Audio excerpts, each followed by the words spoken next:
이사야서 19장 16절에서 20장 6절 말씀 가운데 19장 19절에서 20장 6절 말씀을 교독합니다. 그날에 애굽 땅 중앙에는 여호와를 위하여 제단이 있겠고 그 변경에는 여호와를 위하여 기둥이 있을 것이요 이것이 애굽 땅에서 만군의 여호와를 위하여 징조와 증거가 되리라. 이는 그들이 그 압박하는 자들로 말미암아 여호와께 부르짖겠고 여호와께서는 그들에게 한 구원자이자 보호자를 보내사 그들을 건지실 것임이라. 여호와께서 자기를 애굽에 알게 하시리니 그날에 애굽이 여호와를 알고 제물과 예물을 그에게 드리고 경배할 것이요 여호와께 서원하고 그대로 행하리라.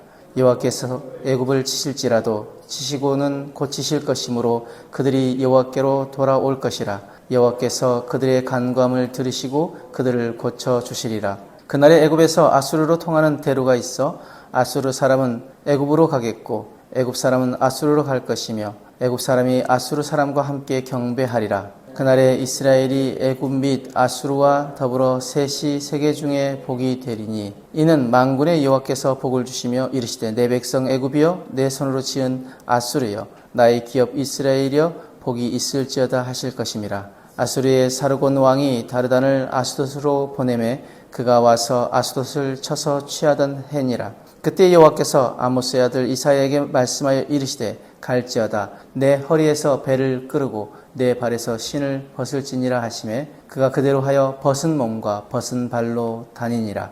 여호와께서 이르시되 나의 종 이사야가 3년 동안 벗은 몸과 벗은 발로 다니며 애굽과 구스에 대하여 징조가 예표가 되었느니라. 이와 같이 애굽의 포로와 구스에 사로잡힌 자가 아수르 왕에게 끌려갈 때 젊은 자나 늙은 자가 다 벗은 몸과 벗은 발로 벌기까지 드러내어 애굽의 수치를 보이리니 그들이 바라던 구스와 자랑하던 애굽으로 말미암아 그들이 놀라고 부끄러워할 것이라. 그날에 이 해변 주민이 말하기를 우리가 믿던 나라 곧 우리가 아수르 왕에게서 벗어나기를 바라고 달려가서 도움을 구하던 나라가 이같이 되었은즉 우리가 어찌 능히 피하리요 하리라. 우리는 눈에 보이는 것을 신뢰하며 살아갑니다. 돈이 많으면 안전할 것 같고 힘 있는 사람을 알면 든든할 것 같으며 세상의 시스템이 나를 지켜줄 것이라고 생각합니다.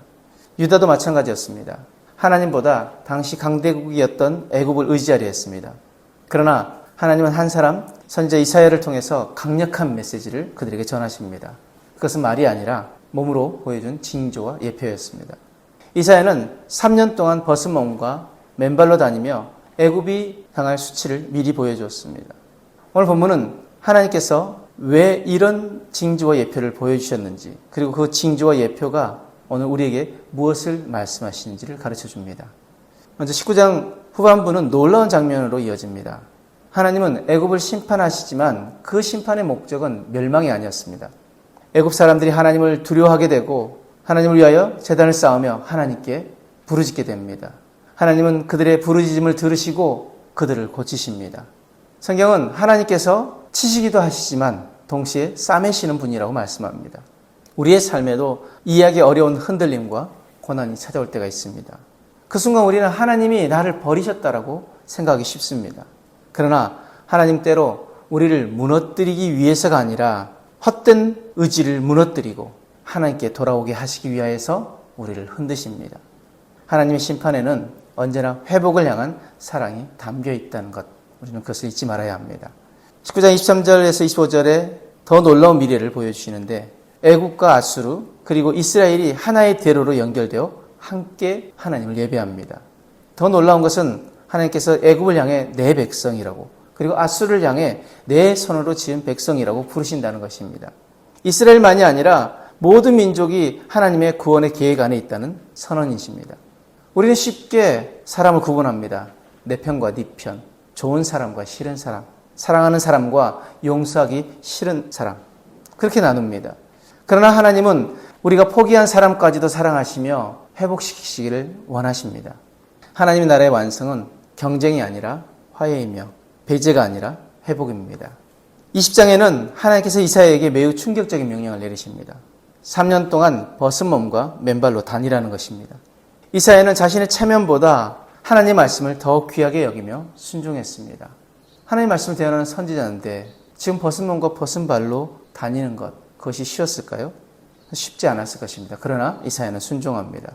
그런데 이사야가 그 몸으로 보여줬던 것, 그 징조와 예표는 바로 하나인데 유다가 의지하던 애굽과 구스가 아수르 앞에서 벌겨벗긴 채 포로로 끌려갈 것이라는 예언이었습니다. 결국 사람들이 의지했던 강대국은 그들을 지켜주지 못했습니다. 그래서 사람들은 절망 가운데 외칩니다. 우리가 의지하던 곳도 이토록 무력한데 이제 우리는 어디로 피할 수 있겠는가? 오늘 하나님께서 우리에게 주시는 경고는 바로 이것입니다. 세상은 든든해 보이지만 영원한 피난처가 아니라는 것입니다. 돈도 권력도 사람도 건강도 언젠가 한계를 드러냅니다. 오직 하나님만이 끝까지 우리를 붙드시는 반석이시고 우리의 구원자이심을 우리는 잊지 말아야 하고 그것을 우리의 심령에 새겨야 될 줄 믿습니다. 오늘 말씀 우리에게 두 가지 질문을 던집니다. 첫 번째 질문은 이것입니다. 나는 지금 무엇을 가장 의지하고 있는가? 기도보다 계산을 앞세우고 하나님 말씀보다 세상의 방법을 더 신뢰하고 있지 않은지 우리의 모습을 돌아보아야 할 줄 믿습니다. 두 번째, 나는 하나님의 사랑과 회복의 마음을 품고 살아가고 있는가? 하나님은 원수였던 애굽과 아수르까지 품으셨습니다. 우리도 미워하는 사람을 위해 기도하고 용서하기 어려운 사람을 하나님의 시선으로 바라보기를 결단해야 합니다. 또한 이사야처럼 체면이 깎이더라도 하나님 말씀에 순종하는 삶을 살아야 합니다. 세상이 이해하지 못해도 순종하는 삶 자체가 하나님께서 사용하시는 도구가 될 수 있습니다. 오늘 본문의 징조와 예표는 단순히 애굽의 멸망을 알리는 표적이 아니었습니다. 너희가 무엇을 의지하고 있는가라는 하나님의 질문이었습니다. 하나님 심판 가운데서도 회복을 준비하시고 원수까지도 구원의 자리로 부르시며 헛된 의지를 내려놓고 오직 하나님만 신뢰하라고 초청하십니다. 세상의 모든 것 흔들릴 수 있습니다. 그러나 하나님을 의지하는 사람은 절대 흔들리지 않습니다. 오늘도 우리의 시선이 세상이 아니라 하나님께 고정하며 살아가는 믿음의 사람들이 되어지길 주님의 이름으로 축복합니다.